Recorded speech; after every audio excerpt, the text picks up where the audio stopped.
Hello everybody and welcome to the Glory Reds podcast, and it's me, your boy Don Benito. I apologize for the lack of news this week, but I am pretty sure you guys have been following the news and seeing what has been going on. Now, I am the kind of person that I read the news and I try to gauge where the emotions are, and this week, particularly for me, it was a little bit difficult because of the Amorim out movement. You know, I completely understand, and I'm not here to tell anybody that Ruben should stay or Ruben should go. I am just here to present the stories, the facts about what's going on at Manchester United. And you know what? I think after digesting a lot of information, I think I am able to come here and tell you that, you know what? I think Ineos are going to back Ruben until further notice. And when I say that, I mean, if Ruben loses, like successfully, like bang, bang, bang, I think he will lose his job. In the sense that if he loses a game today, then he loses another game, I think he will go. But if he wins today, and he draws, and then if he still has this staggered kind of momentum that's going on with Manchester United, I think then that's when he will be able to keeping on his job. But we are not here to talk only about that. We are going to have a recap of the Brentford game. Yes, I am sorry. I am not trying to evoke any emotions. I am not trying to piss you off. I am just trying to remind you quickly before we move into the next part of or the next game fixture. You know, sometimes it's good to reflect, so that when we move into the next, we know what we're looking for, we know what to expect, we know what we want. And last week was a disaster, absolute disaster. Now, Pastor D had a good show asking, who do we blame? Ruben, Bayende, or Bruno Fernandes? Who do we blame for that game? For me, all of the above. Everybody takes the pie. But the biggest one for me, and things that I also would like answered, is that, you know, unfortunately for Ruben Amorim, you know, like other gaffers, you know, his predecessors, like Eric Ten Hag's, the Ralf Rangnicks, the Jose Mourinho's, when they make a decision, you in fact, that's just personally how I am. When I see a gaffer make a decision, I try to scrutinize it, I try to analyze it, I try to understand why before I go in on him and start losing my shit over a decision that he has made. And at the end of the day, he is the real gaffer. He's the one that went to school for this thing. He studied. He got his badges. You know, so for me to sit here and act like I'm holier than thou, sometimes it rubs me the wrong way. But when a gaffer does something and then it's not asked, and then you see certain reports happening, and then it's like, okay, what was that? You know, why did you choose to go down that avenue? Now, I need to point out from the jump, like from the beginning, that Brentford game, yes, Ruben had his part to play in us losing, but the players absolutely let him down again. It looks like this is going to be a theme of Manchester United fans. We are never going to get that sweet spot or that sweet momentum that every other club has. Every other club are enjoying their moment with their club, except for us. We are always having this up and down, this back and forth. It's like it makes no sense. But I will say this. There's one person I took particular I was about to say offense, but offense is not the word. Somebody I particularly was displeased with his performance, and that is my skipper. And I'm not afraid to come here and go back and forth with this. This doesn't mean that I hate Bruno, and by no means does this say that I want Bruno to be dropped. No, but Bruno, something's off again. Now, I am not, because I back Bruno Fernandes. I do. And I really thought that he was going to get out of the slump. But one thing is, penalties, he needs to be dropped. Every other team, when that penalty taker has this kind of bizarre, wild run of penalties, 2 penalty misses, you get dropped, somebody else takes over. So that's one thing that I want to see. I want him to be dropped in taking penalties. I know it won't happen, but let's explore that. Number 2, Bruno needs to be dropped, period. Not just from taking the penalties, no, he needs to be dropped. Now, I'm not even trying to be like, oh, look, I love Bruno. I still support him in the sense of him as a player. I still support the idea of him playing in the midfield. I don't think it is a bad idea, but for what we've got, it makes sense. And people forget that. People think I'm just like, nah, Bruno. No, I'm not challenging everybody else that says that, no, Bruno shouldn't play there. What I'm saying is, based on what we've got, Bruno's amongst the best options that we've got. Now, I wouldn't have said any of this, or we wouldn't be having this conversation if Ugarte and Menu had their shit together. Come on, guys, let's be honest.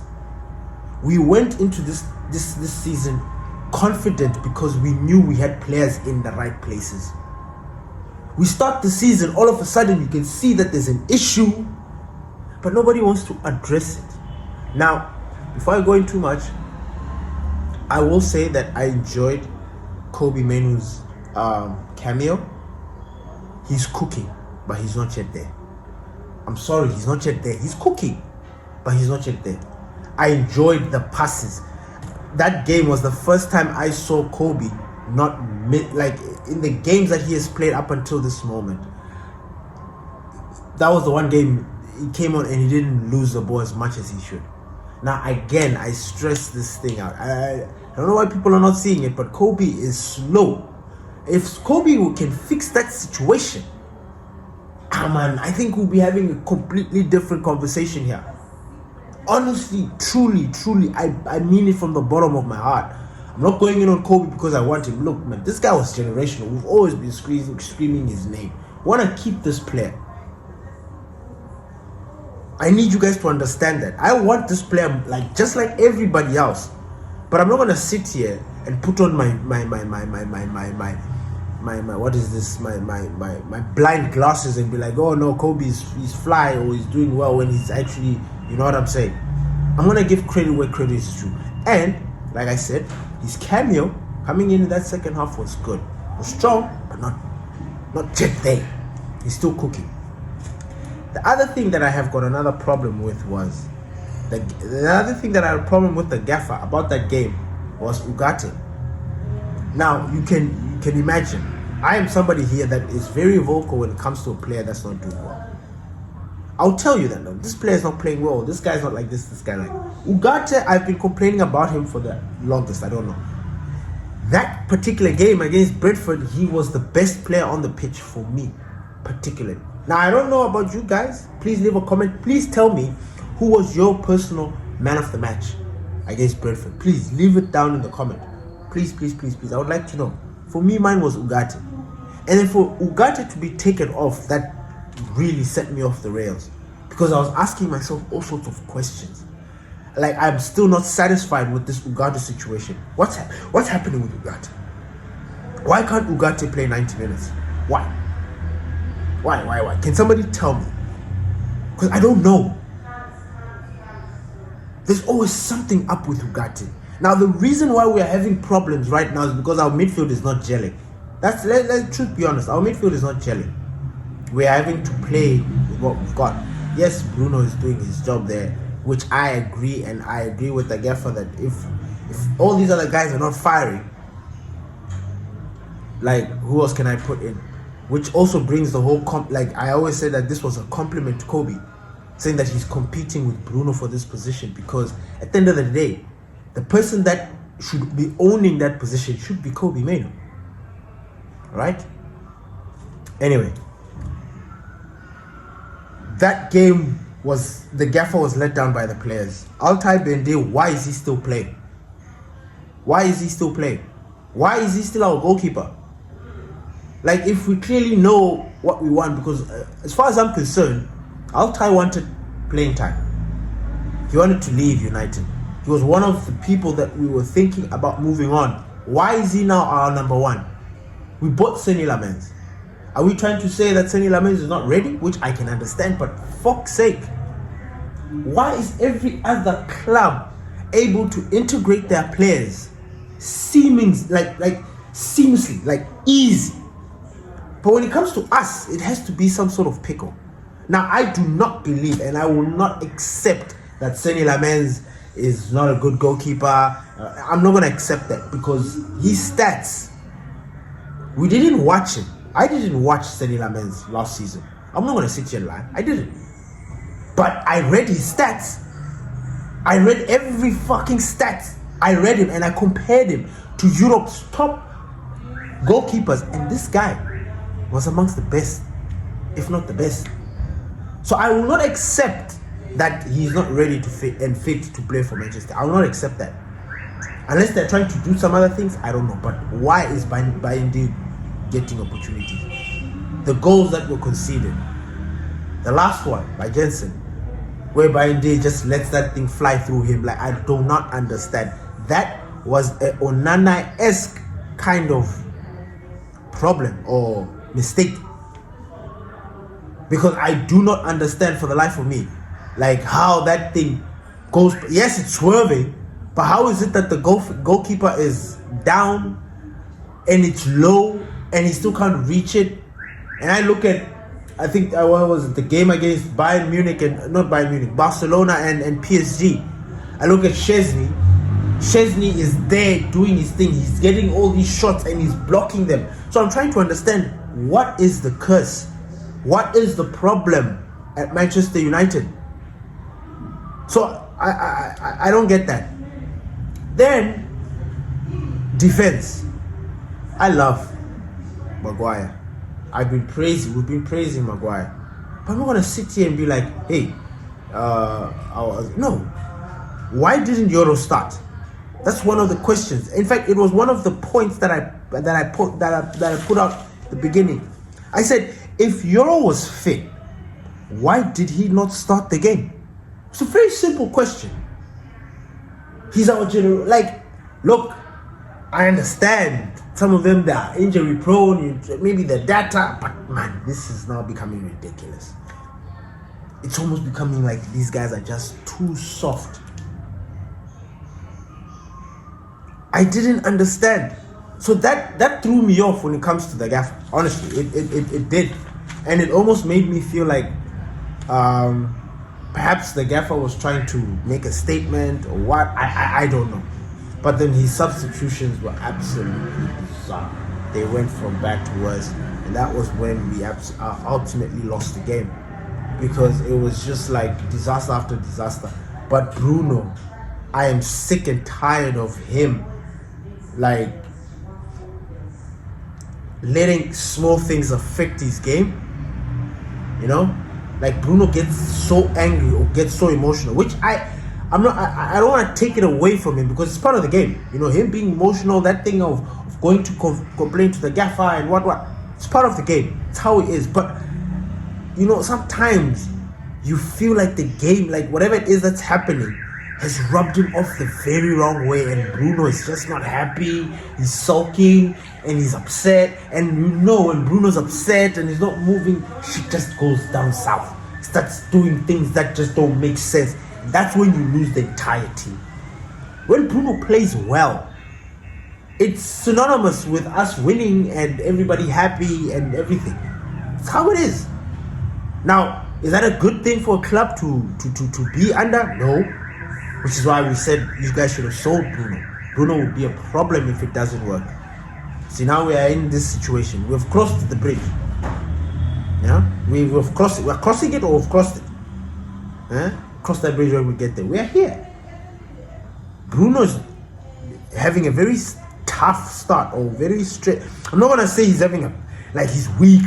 I'm not doing that. I'm not falling for that because, believe it or not, it's still too early. And I didn't want to use those words, fact, I'm even pinching myself saying those words.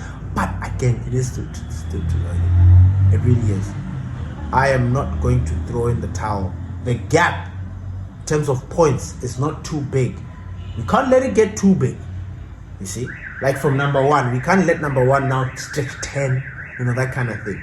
We need to be in and amongst those things, because I don't know if you guys have noticed what is happening in the Premier League, but the Premier League is like in a leveling place, in a leveling plane, or whatever you want to call it.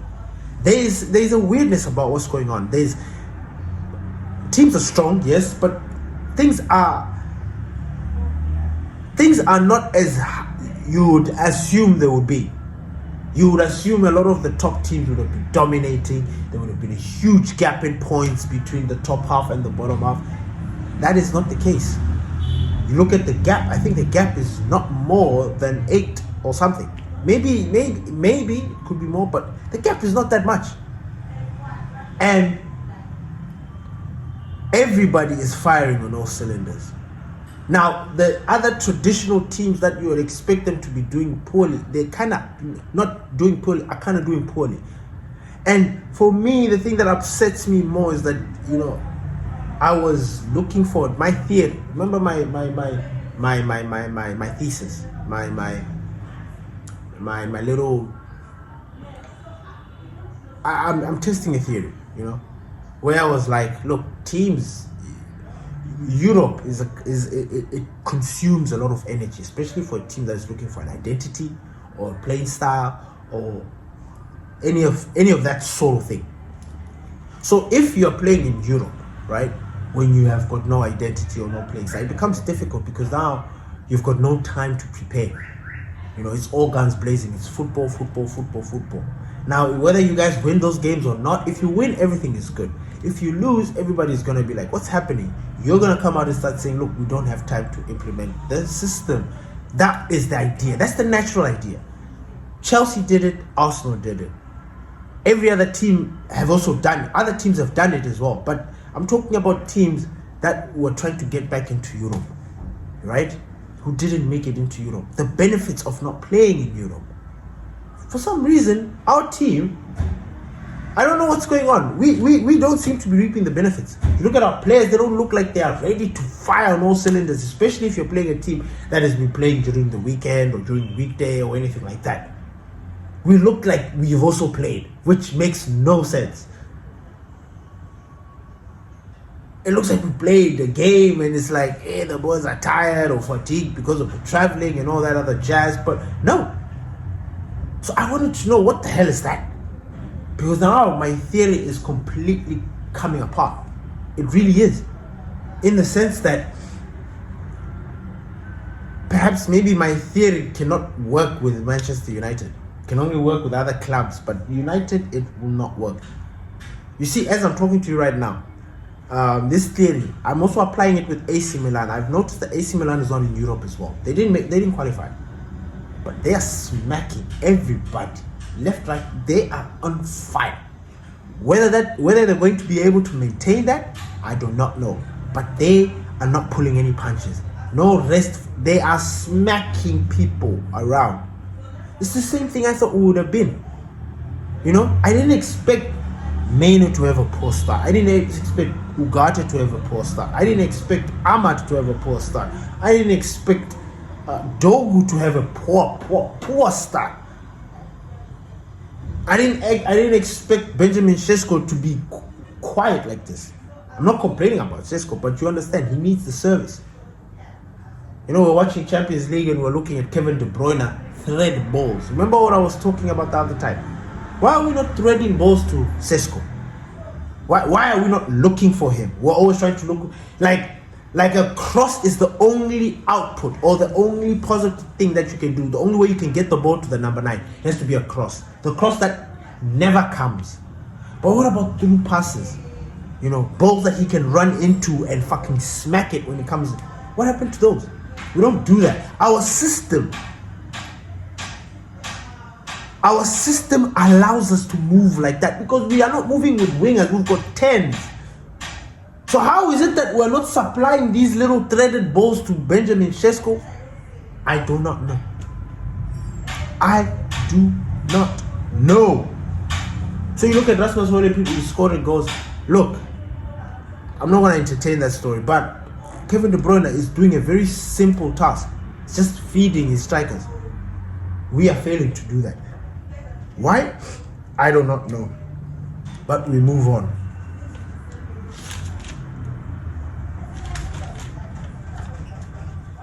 Anyway, I did talk about Dogu. I was upset. Like, you know, Dogu shows me every time that he's a Lecce player. Like, he shows me the reason why he's not expensive. Why no one was looking for him. Why nobody went into the market to get him. None of that. Only Manchester United, because we were looking for somebody at the time. Very cheap. This is the result that we get. I'm sorry. Unless Dogu changes his game. And when I say change his game, I don't want to see him fall down. I don't want to see that. This thing of him all the time seeking to go to the floor is bullshit. Be a man. Be strong. I want to see more bananas. I want to see more bananas. I'm sick and tired of him putting bananas when it is inconvenient for him. Not convenient for the striker, inconvenient for him. When he's in a tight spot or some shit like that, that's when he puts the cross. And it's always a fucked up cross. I'm not like that. And that pisses me off. What's the point? Why waste?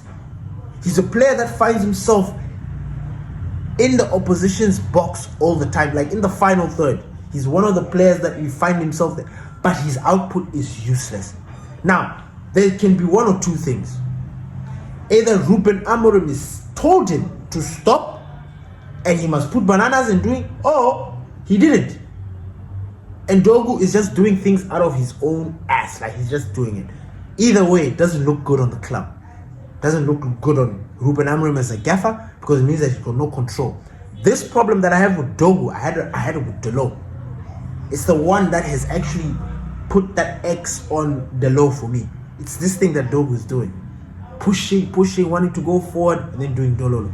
Creating, wasting energy. He wastes energy, bursting, running. And then when it comes to defending, he's not there. He loses the ball easily. I don't understand that. As a football player, somebody that played in the game, I don't understand that. How you can take a ball that has been manufactured by people, sweat and tears, run with it, lose it, and then not track back and get it back. That I will never understand. And Dogu, I'm not saying he doesn't track back, but he has got this weirdness about him. I'm sorry, I'm just not vibing with Dogu. I think we need another left back, a left whatever. We do. I like when Licha comes back, I would put Licha where Shaw is, and I'll push Shaw up there, because Shaw can put a cross in, and then at least we can give him that opportunity to not have those defensive situations. I think that can work. Honestly, I think it can work. Dogu, something is off, and I don't like it, and it pisses me off. I'm sorry. I'm entitled to my own opinion, but when I watch Dogu, I get upset. Because I'm just like, dude, pass. Dude, do not shoot because you're not a right-footed player. Why are you forcing? Don't do it. Give the pass. Doesn't do it. Just goes on and then just fucks things up. So Dogu for me, question mark. I already spoke about Bruno. He was petulant, his shocking leadership skills, very poor attitude after he misses the penalty. He's supposed to be our fucking captain. He's supposed to be our leader, and he doesn't lead sometimes, and that pisses me off.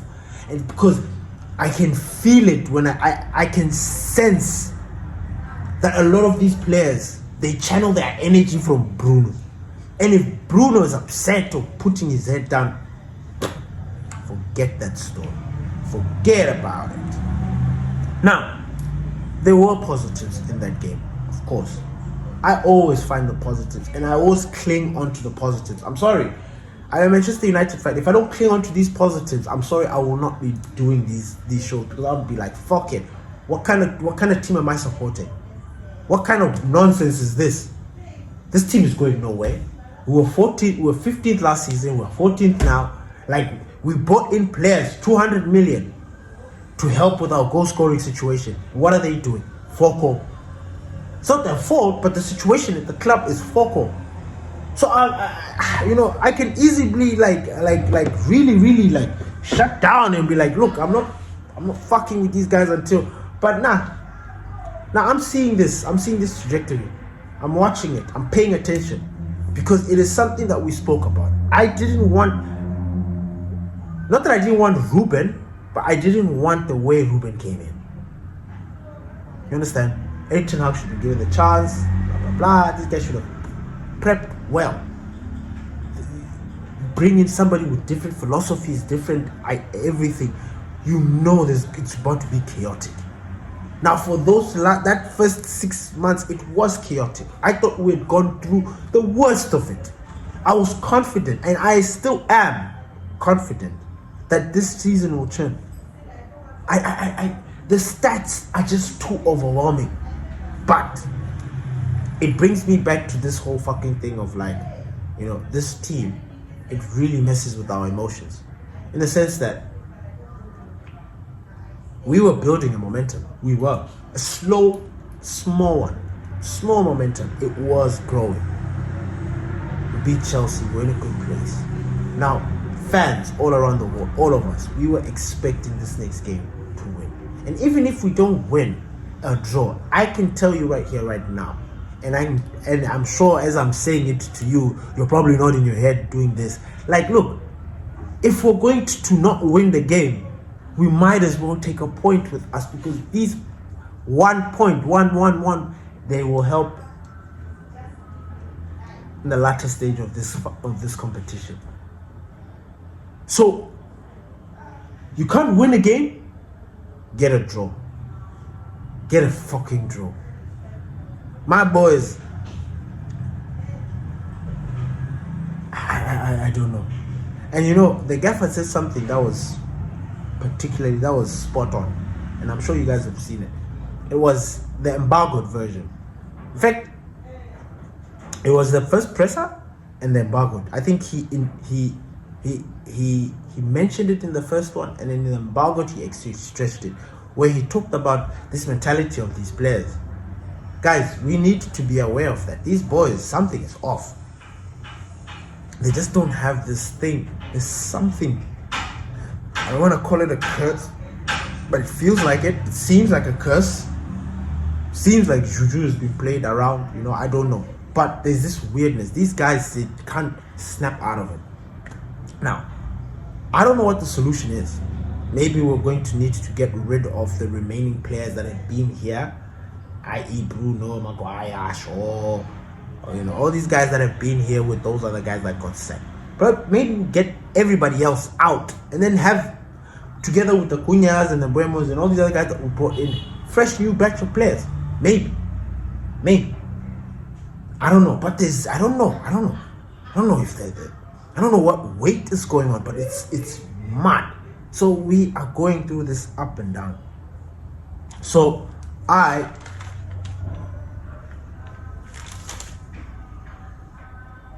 was not happy. I was not happy with that ups and downs. But like I said, the positives. There were some positives. I mentioned Ugarte. Ugarte was a real big boost for me. I was happy. I enjoyed his role. I codenamed Ugarte the cleaner, because you watch him play. That's what he does. I don't know how many times I need to explain to you this guy. He's always tidying up other people's problems.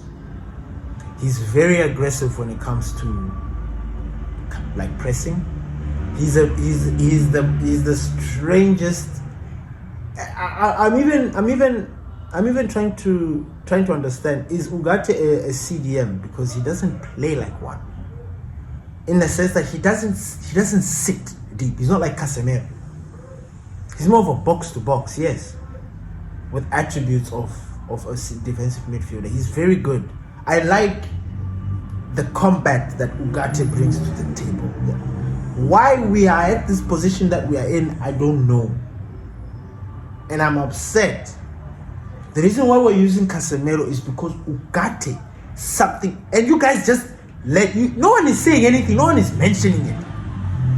Ugarte, we bought this player from PSG for a lot of money, and he's making cameos like he's an academy player. Does that make sense to you? He was the one player who dominated stats, especially ball recoveries, blah blah blah, hey, putting tackles and all this other stuff. He was that guy. But then here's this thing of I don't know.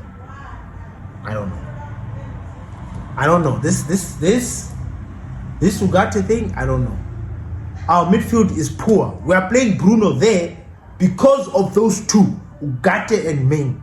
They're not stepping up. Yeah, I've said it. Because if those guys were on par, if the gaffer was seeing what he wanted to see, those guys would have been starting for us. And we shouldn't be complaining. But the sole fact that we're here upsets me. And the fact that we're here and people look at Kobe's situation and they think, no, this is some sort of like vendetta on Kobe Menu. You know, I heard Pastor D say something like, remember when Eric Ten Hag was not playing Amad? Two different things. And the reason why I say are two different things is because Kobe Menu is maybe because Pastor D, maybe he has not accepted that Kobe Menu is not as good as he was. Maybe he has, you know, because it is visible. How people can be sitting here and saying that no, Kobe Menu, I don't know. But it is visible to the eye that Kobe Menu had dropped. So you can't play a player who's not at the levels, who disappears. That's the reason why the gaffer doesn't play it. Amad, on the other hand, I'm gonna get shot for this and I'm gonna get crucified. I'm telling you guys that Eric Ten Hag was protecting Amad from his injuries. I don't know how, but that's just how I feel.